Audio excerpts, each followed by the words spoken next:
الله أكبر الله أكبر.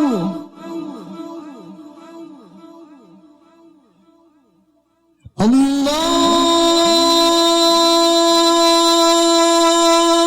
أكبر. الله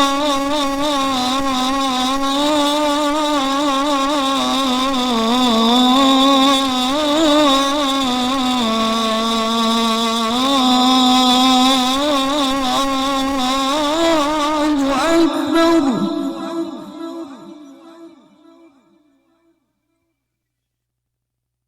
أشهد أن لا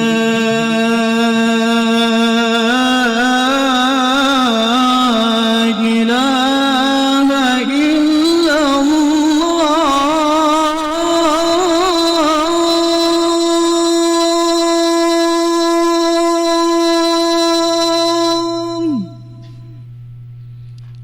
أعوذ بالله من الشيطان الرجيم. بسم الله الرحمن الرحيم. إن الحمد لله نحمده ونستعينه ونستغفره ونعوذ بالله من شرور أنفسنا ومن سيئات أعمالنا من يهده الله فلا مضل له ومن يضلل فلا هادي له. أشهد أن لا إله إلا الله وحده لا شريك له وأشهد أن محمدا عبده ورسوله. Ama baad. So alhamdulillah, pasalamatan na pud nato ang atong labaw nga makagagahom sa laing adlaw nga gihatag sa ato karon.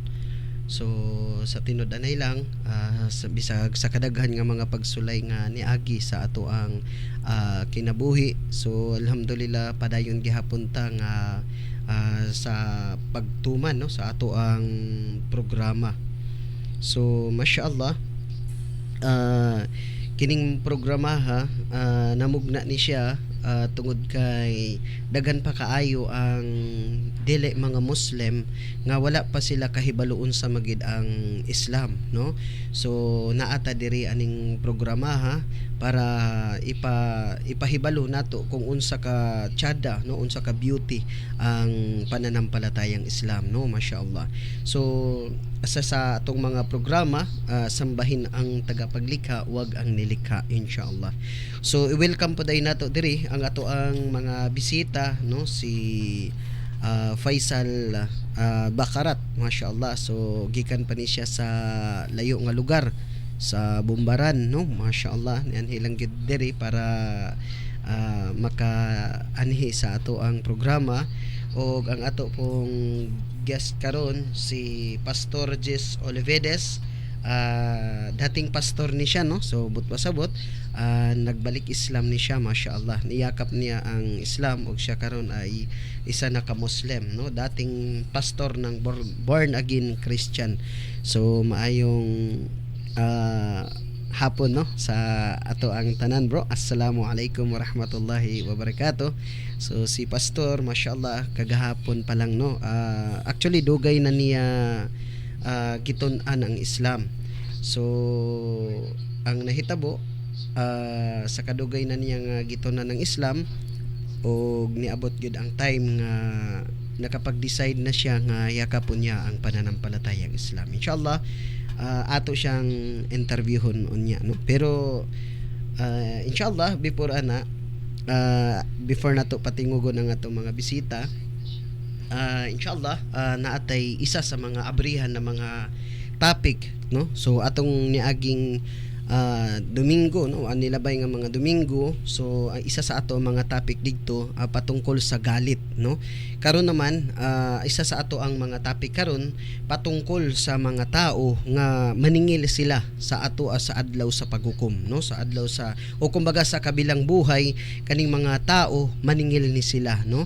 So kung tan-aw nato, usahay makalimot na ta sa ato ang mga utang, no. Makurat na lang ta nga nay mag-message sa ato ang cellphone nga bro, pwede ba na kuan ka nang magbayad na ka, no, kay gamitonon kaayo namo, no. So inana ang kakahitabo, makurat na lang ka, oy nam day koy utang ba.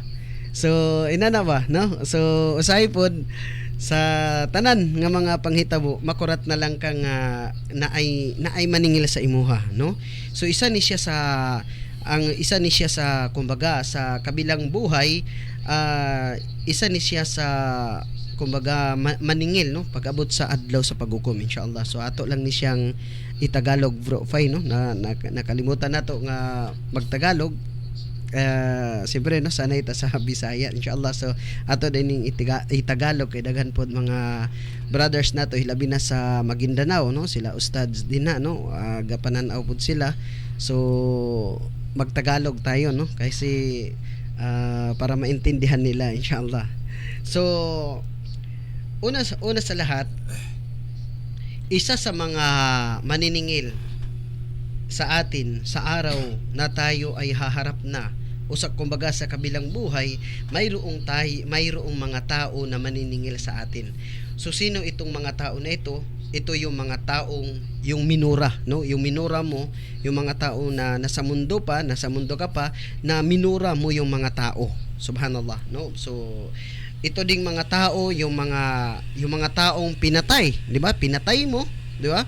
Yung mga taong pinatay mo, ito din pala sila ay maniningil din sa iyo pagdating ng sa kabilang buhay.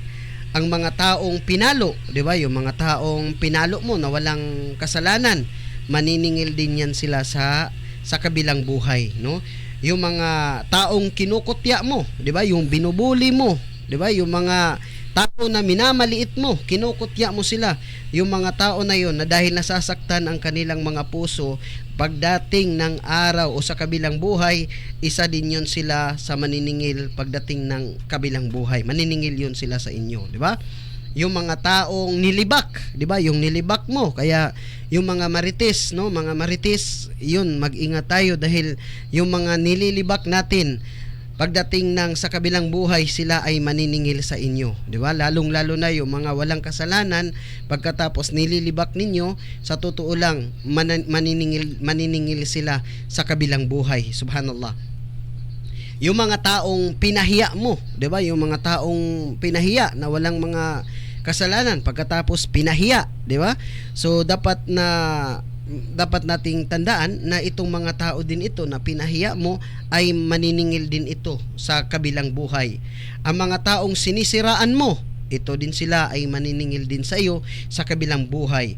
Ang mga taong inutangan mo, so isa din ito, maniningil ito sila sa kabilang buhay. Kaya sa Islam, kapag tayo ay mayroong utang, dapat din ipaalam talaga natin sa ating mga anak, sa ating asawa, sa ating mama, sa ating papa na itong tao na ito ay may utang ako, di ba? Kasi pagdating ng araw na babawian ka ng buhay, so sila yung pamilya mo na naiwan, sila yung magbabayad sa yung utang mo, di ba?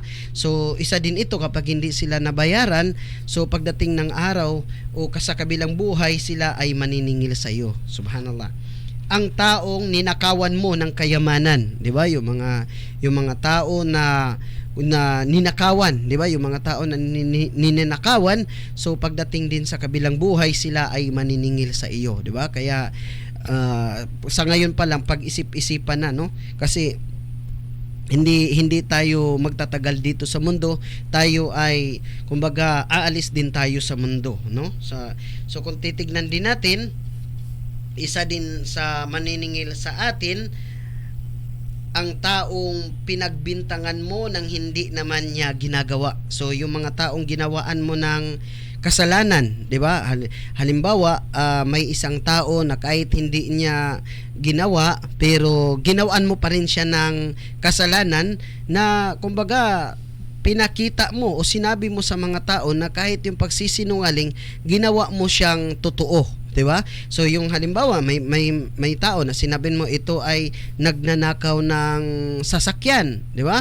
Nagnakaw sila ng sasakyan pero hindi naman totoo na nagnakaw siya ng sasakyan, tapos pinahiya mo siya sa mga tao, maniningil yan sila pagdating ng araw ng paghuhukom, no? Maniningil yan sila sa kabilang buhay. Subhanallah. Ang taong pinakialaman mo lagi na wala namang masamang ginagawa sa iyo, no? Yung mga kahit na yung tao na maganda naman ang kanyang ginagawa pero pinapakialaman mo siya lagi, no? Pinakialaman mo para magkakaroon siya ng kasalanan. Subhanallah. Yung mga tao talaga na mayroon talagang mga tao na walang magawa sa buhay, no?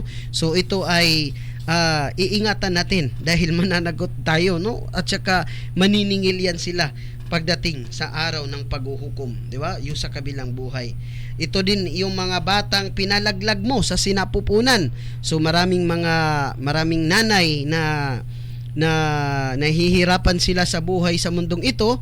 Ang akala nila ang solusyon ng kahirapan ay ipalaglag yung anak nila para magiging okay na ang kanilang paghahanap buhay dito sa mundo. Pinalaglag nila dahil baka malaman ng magulang nila na nabuntis sila, baka ipapatay sila o anong mangyayari sa kanila. Subhanallah, wag na wag niyong gagawin yan dahil yung bata na pinalaglag ninyo, maniningil yan sa inyo, maniningil yan sa kabilang buhay. Subhanallah. Itong mga tao na ito, itong mga tao na nabanggit natin, darating ang araw ng paghuhukom o sa kabilang buhay, pupunta sila sa iyo at saka maniningil sila, no? So, kung titingnan natin, isa sa kapag mangyari ito na kapag sisingilin na tayo, no? Sisingilin na tayo sa mga taong maniningil sa atin, subhanallah. Kasi kung wala babayad sa kanila dahil doon kasi sa kabilang buhay, o kahit na ikaw ay mayaman dito sa mundo, ikaw ay nagmamay-ari ng napakaraming mga sasakyan, ikaw ay nagmamay-ari ng tons na mga ginto, ikaw yung nagmamay-ari ng mga gold, yung mga gold at saka yung mga yung mga diamante, diamond. Lahat yan pagdating ng araw o sa kabilang buhay ay hindi mo na yan mahahawakan. Kapag namamatay ang isang tao, maiiwan ang lahat na kung ano ang mayroon siya sa mundo. Maiiwan niya yan. Pagdating sa kabilang buhay, yung mga tao na maniningil sa iyo ay babayaran mo yan, no? Kapag yung ginagawa dito sa mundo, halimbawa nag-fasting ka, yung mga fasting mo, ibabayad mo yan sa yung nagawaan mo ng kasalanan. Yung mga taong kumbaga yung baby na pinalaglag mo, maniningil yan, 'di ba?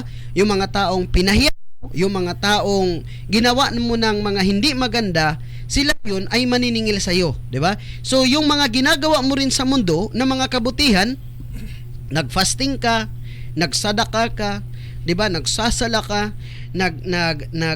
nag-amal ka, yung gumawa ka ng mga kabutihan. Gumawa ka ng kabutihan dito sa mundo, nagbibigay ka sa mga mahihirap, pinapakain mo yung mahihirap, pinainom mo sila ng tubig, yung mga daiya, binigyan mo ng mga sasakyan, at saka iba pa na mga tao, sa totoo lang, ay maniningil yan sila pagdating ng araw ng paghuhukom, no? Lahat ng mga mabubuti mong gawa ay ibabayad sa iyo, yung mga nagawa mo, ibabayad yun sa iyo.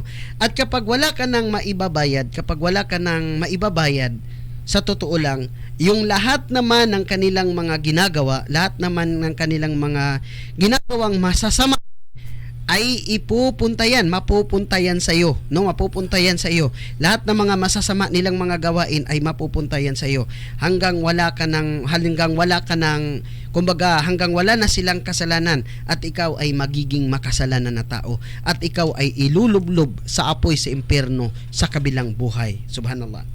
Sa isang hadith sa Nabi Muhammad sallallahu alaihi wasallam, sa translation ng kahulugan, sinabi niya sa kanyang mga sahaba, alam mo ba ang taong lugi? Di ba? So, before natin Derek, may time ba tayo? Sige, no? So, before natin ipagpapatuloy, makinig muna tayo sa ibang patalastas. Gusto mo bang magtrabaho sa abroad? Isip usa ka domestic helper. Panwala ka ikagasto, dili na ka na problema. Ang Legacy Human Resource International Incorporated na ginanglan karon og dugang mga domestic helper na dunay edad 24 anyos ngadto sa 42 anyos alang sa mga first timer. 24 anyos naman ngadto sa 45 anyos alang sa mga ex-abroad. Libre ang tanang gastuhon gikan sa imong pag-apply. Pag-training paingon sa Manila hangtod nga ikaw makaabot sa imong employer gawas sa nasod. Ang Legacy Human Resource International Incorporated nagkinahanglan usab og mga rehistrado og mga kwalipikadong mga nurse alang sa nagkalain-laing lugar gawas sa nasod. Legacy Human Resource International Incorporated. May mo sila matawagan sa numero 8376-0787 o sa cellphone number 0905-7751-287. Legacy Human Resource International Incorporated. Ang tubag sa imong pangandoy na makapagtrabaho gawas sa nasod.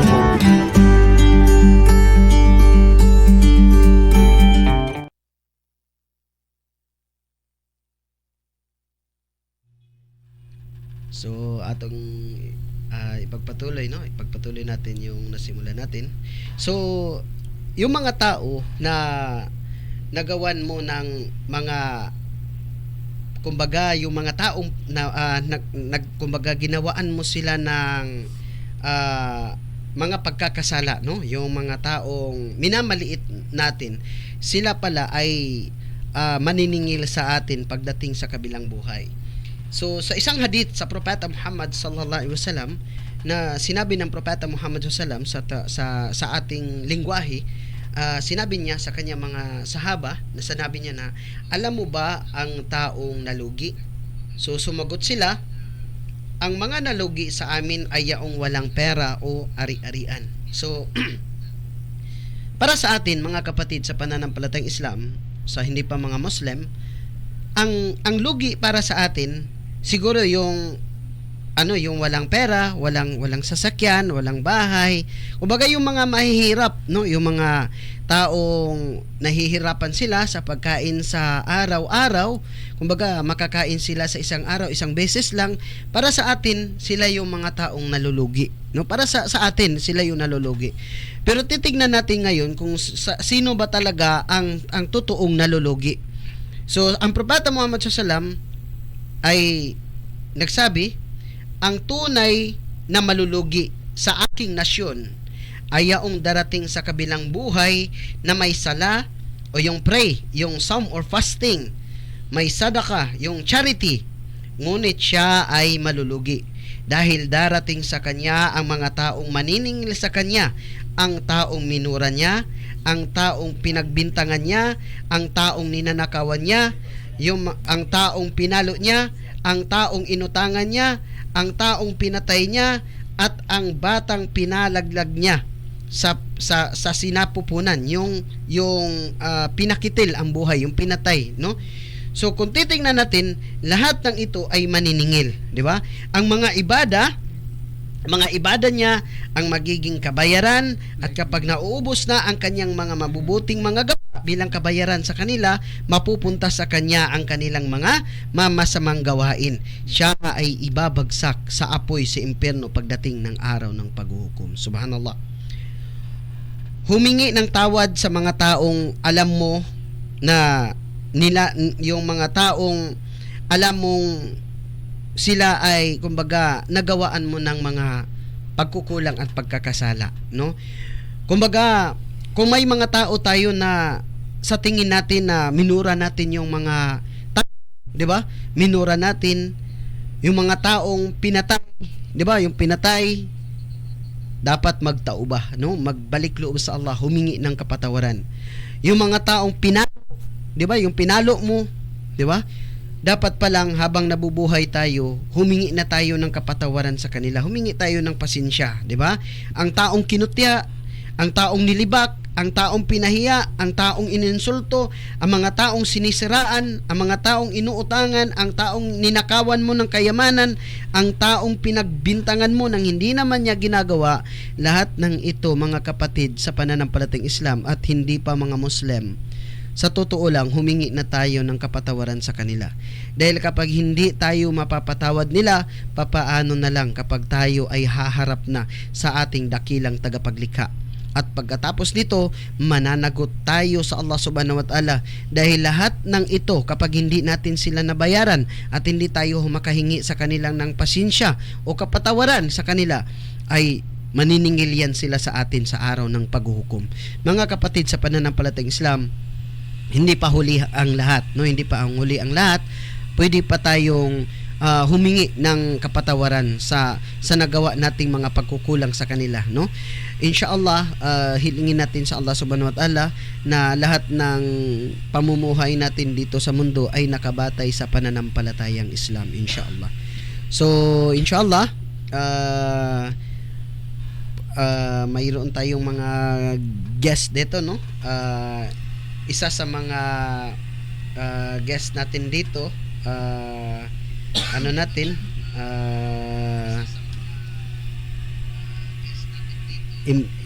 ano natin siya, no? At tatanungin natin ngayon siya, bakit nga ba niyakap ni pastor, no, ang Islam, insyaallah. So, hindi na tayo magpastor, brother na lang, no? Brother, no, pwede ka bang magpakilala sa iyong sarili? Magandang hapon po sa lahat. Papuri kay Allah. Mashallah. Salamat naman sa ating elder brother host Mashallah.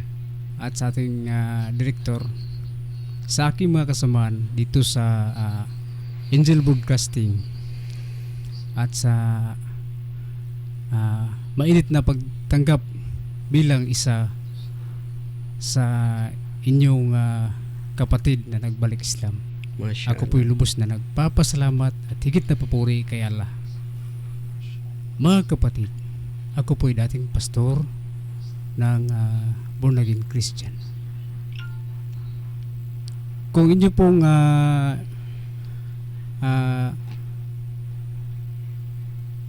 may tanong sa akin, bakit ako'y nagbalik loob sa katuruan ng Islam?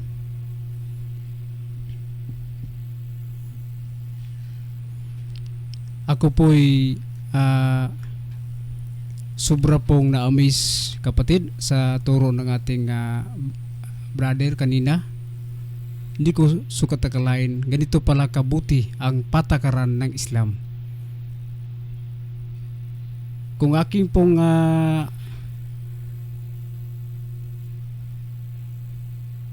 ihalintulad sa aking katuruan na dinadala nung una, mas matibay pa ang aking mga narinig na mga palatuntunan ng ating mahal na Allah. Mga kapatid, noong 2017 ako po'y nangaral mula sa dako ng Cebu hanggang ako po'y pinapadala dito sa dako ng Libuna, at nagkaroon ako ng asawa. Yung misis ko si Janice Manzanares Olibidis, at meron kaming isang anak na babae. At pagdating ng pandemya, nawala po lahat ng aking membro. Natira na lang yung pamilya ko, nanay at tatay ko. Hanggang sunod-sunod yung mga trahedya sa aking buhay. Marami nasubukang Kristiyano na mabuti naman. Wala naman akong masabi sa kanila. Nasa katuruan daw sila. Wala akong masabi. Ang akin lang, noong September 30, may pangyayari sa aking buhay nung pumunta ako sa dako ng Carmen, Cagayan de Oro. Pinantingan yung kasamahan ko sa trabaho ng baraha. Pinaratangan kami nagsusugal, o kung hindi daw namin aminin, baka matagalan daw kami sa loob. Tapos pagdating ko sa detention, yung Maharlika, may nakita akong may kalakihan talagang tao. Dalawa sila kapatid. Tapos sabi ko sa kanila, hindi kasi ako kilalang pastor kasi wala sa itsura ko. Sabi ko, magandang hapon. Sagot naman ng malaking tao, ito si Brother Hamza, siya pala ito. Muslim ba kayo? Yung nag-umpisa kapatid, parang hindi na mawala-wala sa aking isipan, ano nga ba ang Muslim? Sabado kapatid, pagdating ng Lunes, sina Brother Hamza ay papalayain na ng jail guard. Tapos may kasamahan silang si Brother Rostom na sumundo sa kanila. Bigla kasing nabanggit ni Brother Rostom, sinong taga-Libuna dyan? Sumagot naman ako, yung ko taga-Libuna. San dako ng Libuna? Sabi ko putian, Silipon. Isa lang kasi yun. Tapos nang nagkaroon kami ng pag-uusap, nalaman namin na magkadugo pala kami. Dahil yung nanay ko higa, saka yung nanay naman ni Brother Rustom, Higaon tribe. Siya po kapatid ay balik Islam. Marami kasi siyang verse. Yung nagiging palaisipan sa akin mula sa mga araw na yaon hanggang sa kasalukuyan. Dahil nauna sila ng Kibali, 2 araw bago sila lumaya, lumaya din kami.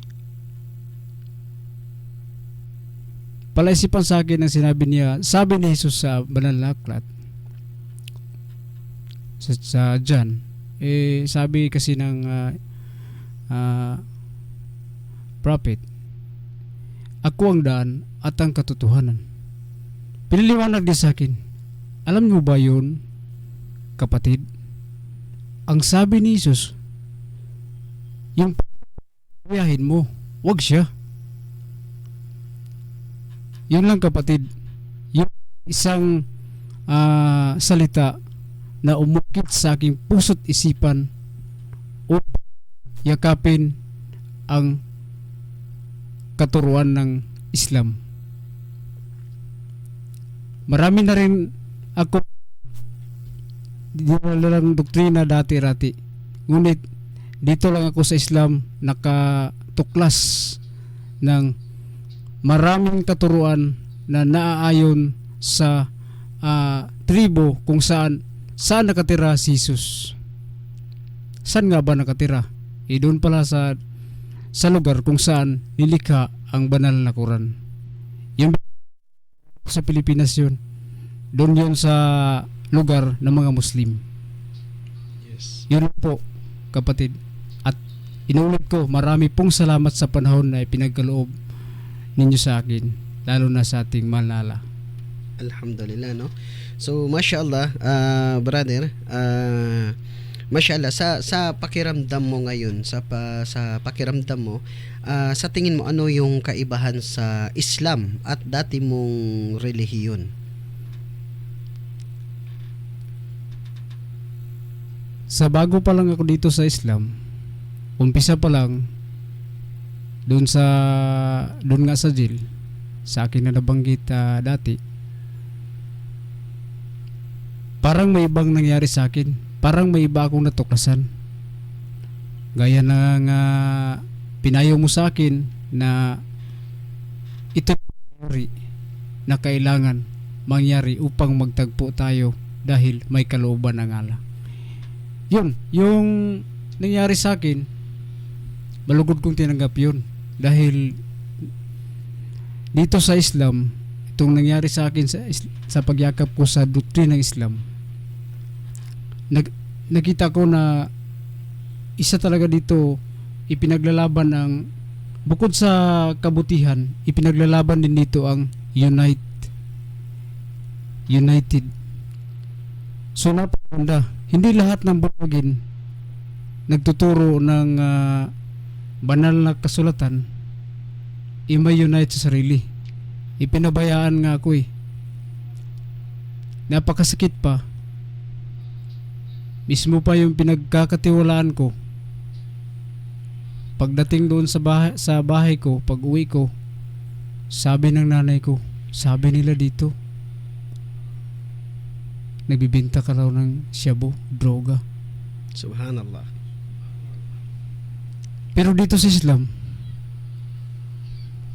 kung ano yung tingin sa iyo ng tao, hindi yun ang tingin sa iyo. Dahil itinuro dito kung paano mo mahalin o yakapin ang katuruan ng Islam. Ito po'y peace, kapayapaan sa puso. Napakaganda. Ibang-iba talaga yung aking naramdaman ngayon. Parang komportable ako sa lahat. Ano man ang gagawin ko sa aking buhay, alam ko na may isang tagapaglikha na handang magtanggol sa akin. Yun lang po. Masya Allah, no? So kung titignan natin si brother, no? Isa din siya sa mga tulad ng nasabi natin na ang lahat ng pangyayari ito ay yung kadar, no?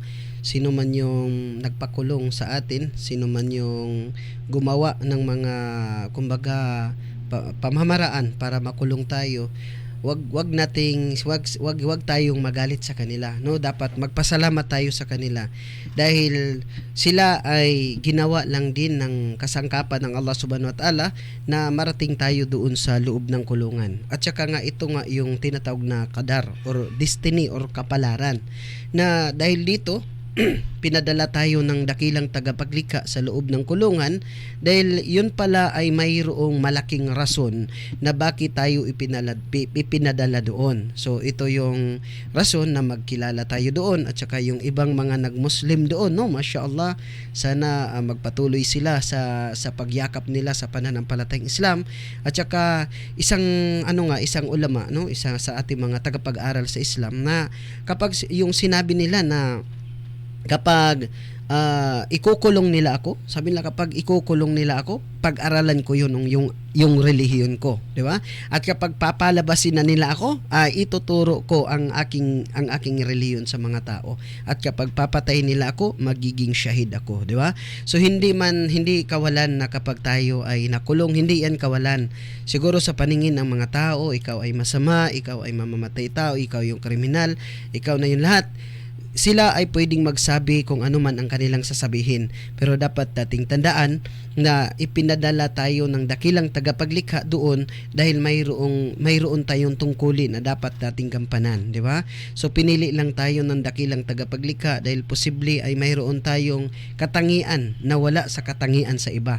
Kaya doon ka din ipinadala ng Allah Subhanahu wa Ta'ala para doon mo rin mapakinggan ang pananampalatayang Islam. Masya Allah. Kaya ngayon si dating pastor, Masya Allah, nag-isang isang masigasig natin na brother na isa din ngayon sa inshallah magtatambay ata siya doon sa masjid natin at inshallah pag-aralan niya pa yung pananampalatayang Islam. So brother, isa sa mga katanungan, paano yung asawa mo? Paano niya din, paano yun? Di ba? Mahirap yun eh. Kasi ikaw, niyakap mo na yung Islam. So, paano yun? Paano mo sinabi sa kanya na, o kumbaga, paano mo siya dinala din sa pananampalatayang Islam? Yun nga pinagpapasalamat ko sa ating mahal na Allah. Kasi, nung una ko palang nakilala yung misis ko, magkasundo na talaga kami sa lahat ng aspeto. Masya Lalo na sa katuruan. Kung ating pag-usapan yung katuruan ng banal na kasulatan. Lalo higit ngayon, hindi ko naman siya kinumbinsi. Sabi ko nga sa kanya, hindi kita pipilitin na, pero gusto ko na yumakap sa Islam. Bakit naman? Kasi meron kasi ako bago natuklasan. Siguro pagkaloob na yun sa atin. Tapos kapon pagpunta no doon, pagpunta ninyo, hindi ko sinabi na mag-Islam ka. Naamis nga ako sa kanya eh. Bigla siyang yumakap sa Islam. Masya Tapos sabi niya sa akin, kung saan ka, susuporta ako. Masya Allah, no? Alhamdulillah. Masya Allah. Kaya nga, lubos akong nagpapasalamat sa ating mahal na Allah. Alhamdulillah, no? Kasi bilang pastor, dati, no? Bilang isang pastor ay mahirap yan, no? Na, kasi posible na darating talaga ang time na kapag malaman ito ng mga miyembro mo, kasi maraming tagasunod sa iyo doon sa Dansulihon, doon sa ano ba yun, sa kapihan, no, doon pa sa ano ba yun, sa pababa ng kapihan, no. So napakahirap, no, kasi ang daming tagasunod sa iyo bilang pastor, ang daming naghihintay sa iyo ng mga magagandang salita para kumbaga yung sarili din nila, yung kaluluwa nila ay makakain ng mensahe, no? So isa ito sa malaking pagsubok sa iyo. So before tayo magpatuloy, inshallah, ano natin yung mga chat box natin. Si Uncle J, sabi niya ano yaw na watching, no, sa nag ano si Uncle J, isa din ito sa ano, no, masigasig natin na kasamahan dito sa Angel Broadcasting. So si G Marayos, so maayong hapon brother Hamza og sa imong mga kauban, masyaallah. Si parang si Corina Sanchez din ito, si G Marayos, so masyaallah. So si Edgar Vlog and Report, so magandang hapon mga kapatid, masyaallah, magandang hapon din sa iyo sir. Si Uncle J, good afternoon brothers and to all viewers watching from Bukidnon, masyaallah. So malapit lang yan sa amin kasi Bukidnon din kami, no. So si Gerly Saladaga Bustilio, sabi niya hablis afternoon brother and sisters na mga Muslim at sa lahat ng mga viewers and ka-angels, more power. So si Michael Magdugo auditor, so nagtanaw po siya, masyaallah. Assalamualaikum warahmatullahi wabarakatuh dyan sa iyo bro Mike, no, masyaallah. Sana magkita-kita pa tayo, no, inshallah. So pagpatuloy natin, siyempre, no, isa ito sa paghahandaan, no, isa ito sa paghahandaan mo brother, no. Paano yan pag malaman nila, paano pag malaman nila na ikaw ay yumakap na sa pananampalatayang Islam? Paano yun? Paano mo yun maipapaliwanag sa kanila? Sa ngayon,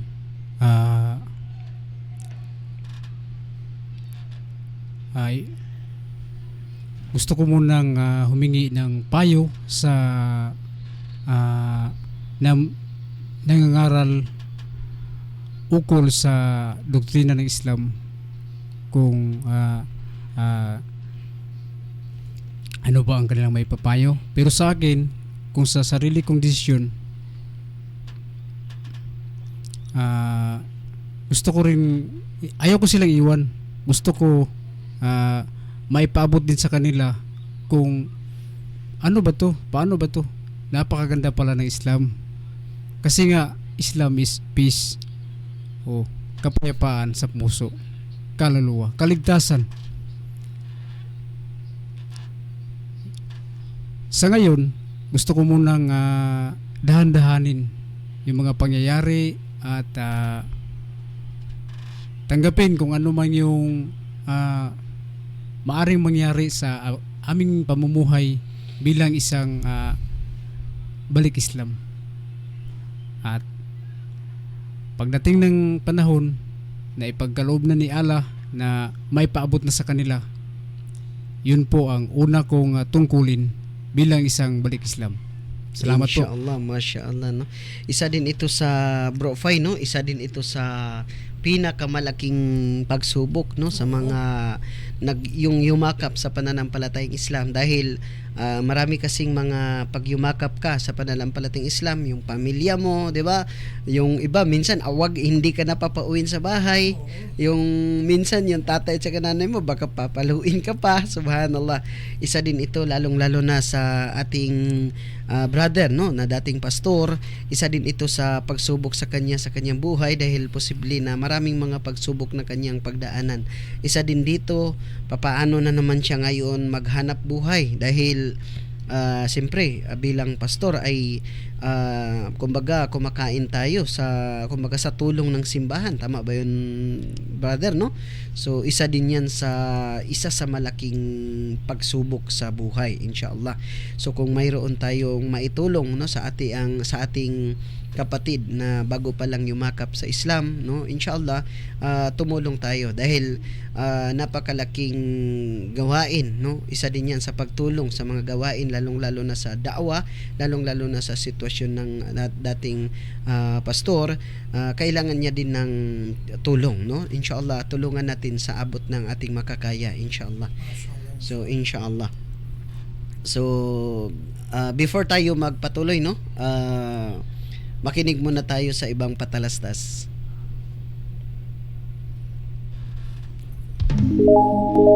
Gusto mo bang magtrabaho sa abroad? Isip usa ka domestic helper. Panwala ka ikagasto, dili na ka na problema. Ang Legacy Human Resource International Incorporated nagkinahanglan karon og dugang mga domestic helper nga dunay edad 24 anyos ngadto sa 42 anyos alang sa mga first timer. 24 anyos naman ngadto sa 45 anyos alang sa mga ex-abroad. Libre ang tanang gastuhon gikan sa imong pag-apply, pag-training, paingon sa Manila, hangtod nga ikaw makaabot sa imong employer gawas sa nasod. Ang Legacy Human Resource International Incorporated nagkinahanglan usab og mga rehistrado og mga kwalipikadong mga nurse alang sa nagkalain-laing lugar gawas sa nasod. Legacy Human Resource International Incorporated may mo sila matawagan sa numero 8376-0787 o sa cellphone number 0905-7751-287. Legacy Human Resource International Incorporated, ang tubag sa imong pangandoy na makapagtrabaho gawas sa nasod.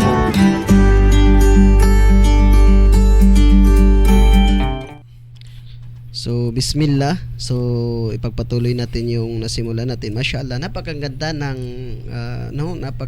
parang gusto kong parang tutulo yung luha ko dahil sa nasabi ng dati natong brother, dating pastor, na ngayon ay yumakap na sa pananampalatayang Islam. Inshallah, kaawaan ka nawa ng Allah subhanahu wa ta'ala at bibigyan ka ng mga biyaya na nagmumula sa Kanya. Inshallah, at higit sa lahat ay bibigyan ka ng Allah subhanahu wa ta'ala ng maraming kaalaman sa pananampalatayang Islam. Inshallah. May isa akong payo, brother. Isa ito sa mga katanungan na lalong-lalo na sa atin na bago pa lang tayo yumakap sa pananampalatayang Islam. Siguro kung tayo ay halimbawa lang, kapag darating sa atin ang Anghel Gabriel at tatanungin tayo na kapag bibigyan ka ng isang pagkakataon na humingi sa Allah subhanahu wa ta'ala, ano ang iyong kahilingan? So yung iba, siyempre, ito ay katanungan sa marami, no? Na kapag darating ang Angel Gabriel sa iyong harapan at kumbaga, bibigyan ka ng dakilang tagapaglikha ang Allah subhanahu wa ta'ala na humiling sa Kanya, ano nga ba ang iyong kahilingan? Siguro ang iba hihiling diretso na ako ay makakapasok sa paraiso. Yung iba hihiling na ako ay magkakaroon ng Fortuner, magagandang sasakyan. Ako ay hihiling ng magandang asawa na mananampalataya. Hihilingin ko na bibigyan ako ng magandang buhay dito sa mundo, lalong-lalo na sa kabilang buhay, di ba? So marami ang magagandang hihilingin siguro natin kapag bibigyan tayo ng isang pagkakataon ng dakilang tagapaglikha na humiling tayo sa Kanya, no? Siguro, doon tayo babalik sa Nabi Muhammad SAW, sa Propeta Muhammad SAW, na yung tinanong siya ni Angel Gabriel, no, sa translation ng kahulugan, na sa lingwahe natin, na sinabi ng Angel Gabriel kay Prophet Muhammad SAW, na, "Ya Muhammad, kapag bibigyan ka ng Allah ng kahilingan, ano ang iyong hihilingin?" no? Isa ito sa mga dapat nating tandaan, no? Dapat nating tandaan lalong-lalo na sa mga Muslim na nakalimot na sa tanong na ito ay napakaraming nakalimot na, lalong-lalo na din sa ating mga bagong yakap sa pananampalatayang Islam, mga bagong Muslim. Ito ay tandaan natin kung ano nga ba ang the best na hihilingin natin sa Allah subhanahu wa ta'ala. So nung tinanong siya ng Angel Gabriel, siya nga, "Ya Muhammad, kapag bibigyan ka ng isang pagkakataon na humiling sa Allah, ano ang iyong kahilingan?" Di ba? So sinabi ng Propeta Muhammad sallallahu alaihi wasallam sa lengguwahe natin, "Ang hihilingin ko sa Allah subhanahu wa ta'ala ay dagdagan ang kaalaman ko sa pananampalatayang Islam." Di ba? So ito din tayo na bawat sujud natin ay humiling tayo sa Allah subhanahu wa ta'ala ng kaalaman sa Islam. Dahil kapag wala kasi tayong kaalaman, papaano natin maituwid ang ating buhay? Papaano natin papaano natin malalaman kung ano ang paraiso, ano ang impyerno? Papaano natin malaman kung ano ang haram at ano ang halal? Papaano natin malaman ngayon ang ating akida kung wala tayong sapat na kaalaman, di ba? Inshallah, brother, ganon din kami, nagsimula din kami sa iyo. No, ganon din ang pinagsimula namin. Ang ginawa lang namin ay nag-aral lang sa pananampalatayang Islam at kung titignan natin, nagbasa, nag-aral at nagtatanong sa mga mas nakakaalam na mga tao, yung mga masasaligan na mga kaalaman sa pananampalatayang Islam. Inshallah, hilingin mo din sa Allah subhanahu wa ta'ala, inshallah, nadagdagan ang iyong kaalaman sa pananampalatayang Islam para darating ang araw na inshallah ipahintulot ng Allah subhanahu wa ta'ala at yun ay hindi natin alam, ang qadar ng Allah subhanahu wa ta'ala, ang qadar ay gagamitin ka ng Allah subhanahu wa ta'ala na magiging ambassador niya, no? Ibig sabihin, magiging isa ka na inshallah ipahintulot ng Allah subhanahu wa ta'ala na isa ka sa magiging paabot ng mensahe sa pananampalatayang Islam, inshallah. So mashallah, Bro Fai, ano yung maidagdag mo? Ano ba yung masabi mo sa brother natin na bago pa lang yumakap sa pananampalatayang Islam? Alhamdulillah, bago ang lahat, Assalamualaikum warahmatullahi wabarakatuh sa lahat ng sumusubaybay sa Angel Radio dito sa ating mga kapatid na sina Brother Hamza, Pero bago sa lahat, nais ko munang batiin ang mga tao na kumbaga kasama din sila sa sumusubaybay, Unang-una si Imam Hashim sa Manolo Fortich, ang aking mama na si Haji Nasrin at sa aking mga kapatid at sa lahat ng mga Muslim sa Manolo Fortich, Bukidnon. Sa Bumbara naman, nais kong batiin ang aking binan na si Haji Tahir Abu Bakar at ang kanyang asawa na si Haja Farida at sa aking asawa na si Najira, si Kunsihal Dungki Dimaukur at sa kanyang asawa na si Kunsihalan Nabila at sa aking mga bayaw at mga hipag. So ganun, makapanahindig balahibo talaga yung ibinigay mo na kwento dito sapagkat makikita mo talaga na minsan may nakataghana na binibigay ang Allah subhanahu wa ta'ala na yung hindi mo inaakala na yun palang mangyayari sa buhay mo na akala mo ay masama para sa iyo, hindi mo pala alam na doon mo masisilayan yung magiging mabuti para sa iyo. Tulad ng kinuwento nyo na kung saan isa yung hindi magandang pangyayari kung patitinginin natin ay ang mata ng mga tao, yung napunta kayo sa loob ng bilangguan, subalit yun namang akusasyon na binigay sa inyo ay wala namang prueba, at doon kung saan isang kadar ni brother na marinig niya, ito si Brother Hamza, at saka kadar din ni Brother Hamza na siya makapagbigay ng katuruan dito kay Pastor. Sa akin naman kasi bilang isang Maranaw na kung saan kami ay tinatawag namin na ang aming mga sarili ay pinanganak na ang aming mga magulang ay mga Muslim dahil nga sila ay mga Muslim. Subalit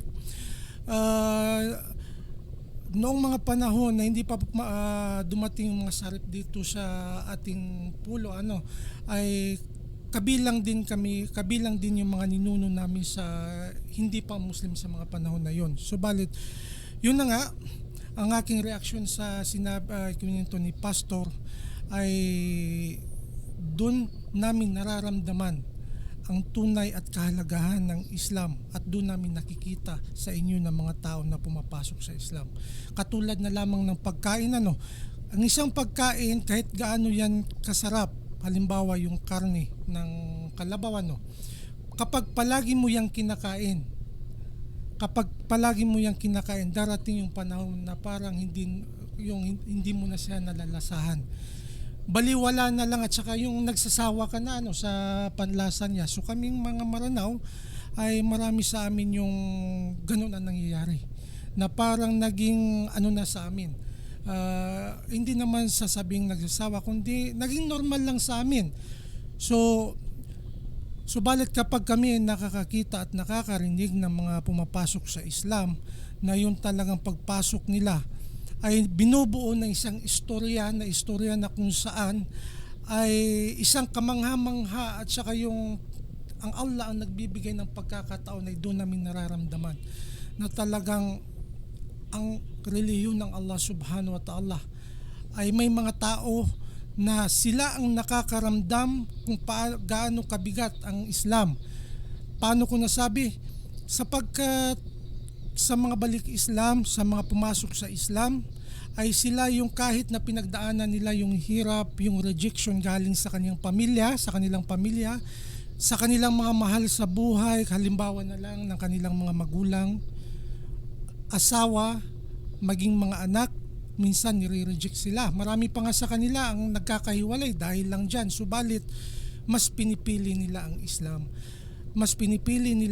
Dahil alam nila na yun ang tanging paraan lamang upang mapasok sila sa paraiso, dahil katotohanan nga na meron talagang impyerno at saka merong paraiso, at saka may tagapaglikha, at ang tanging relihiyon lamang na masasabi natin na sumasamba sa nag-iisang Panginoon na walang binago mula noon, dahil nga ang mga propeta ay nanggaling sa isang angkan, sa angkan ng Middle East, ay iisa ang kanilang mga lingwahe, at mula noon hanggang ngayon ay walang binago. Kaya brother, labis namin kinalulugod ang iyong pagpasok sa Islam. Masya Allah, napakasarap ng kwento mo.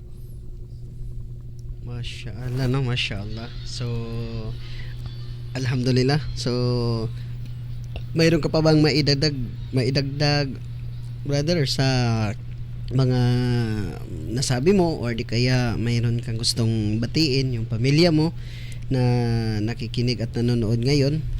Inshallah, bismillah. Salamat sa panahon. Binabati ko po yung pamilya ko sa dako ng Baungon, Olabidis family, sa dako ng Libuna, Mansidares family, sa dako ng Kapihan, Gutasan, Palta family, Pinto family, Lucky family, at sa lahat-lahat ng taga-subaybay sa channel na ito.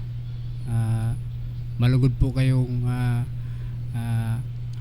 binabati ng aking puso at buong puso talagang pagbabati. Salamat po. Yun lang po. Masya Allah, inshallah. So, ito ay marami pang mga darating na pagsubok, brother. Inshallah, paghandaan natin, dahil normal yan, normal talaga kapag ang isang mananampalataya ay yakapin niya yung pananampalatayang Islam, ay maraming pagsubok na darating sa ating buhay. So, kung darating man yun sa atin, ay tanggapin natin, dahil ito yung kadar o yung kapalaran. Kapag darating yan, lagi mong tandaan na isa ito sa paniniwala sa Islam. Ito yung tinatawag na destiny o kadar.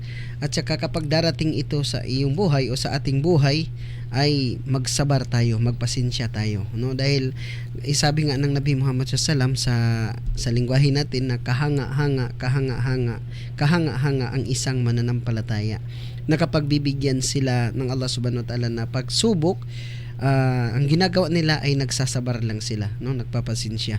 At kapag sabi pa ng Nabi Muhammad SAW, kahanga-hanga ang isang mananampalataya, na kapag bibigyan sila ng Allah subhanahu wa ta'ala ng biyaya ay nagpapasalamat sila sa Allah subhanahu wa ta'ala. At itong klaseng pananampalataya na ito ay hindi ito tinataglay sa lahat ng Muslim, no? So mayroon lang mga Muslim na mayroon silang mga katangian na ganito. So ibig sabihin, hindi lahat ng Muslim ay mayroong katangian nito. So kung titignan natin, hilingin natin sa Allah subhanahu wa ta'ala na sana kabilang tayo sa mga ganitong klase ng mga Muslim, na kapag bibigyan ng Allah subhanahu wa ta'ala, nagsasabar sila, at kapag bibigyan sila ng mga biyaya ng Allah subhanahu wa ta'ala ay lalo silang nagpapasalamat sa Allah subhanahu wa ta'ala. At sana tulad ng nabanggit natin kanina, na hilingin natin sa Allah subhanahu wa ta'ala na lagi tayong magpakumbaba, no, nalagi tayong magpakumbaba at tanggapin natin ang kadar ng Allah subhanahu wa ta'ala sa atin, insyaallah. So wala na tayong oras, no, insyaallah. Tulad ng lagi nating sinasabi, na kung mayroon man kaming nasabi na hindi ninyo nagustuhan, humingi kami ng pasensya, no? At kapag mayroon man kaming nasabi na inyo nagustuhan, ito ay nagmumula sa Allah subhanahu wa ta'ala. Hanggang dito na lang po. Magandang hapon po sa lahat ng mga hindi pa Muslim at sa aming kapatid na mga Muslim. Assalamu alaikum warahmatullahi wabarakatuh. Waalaikumsalam.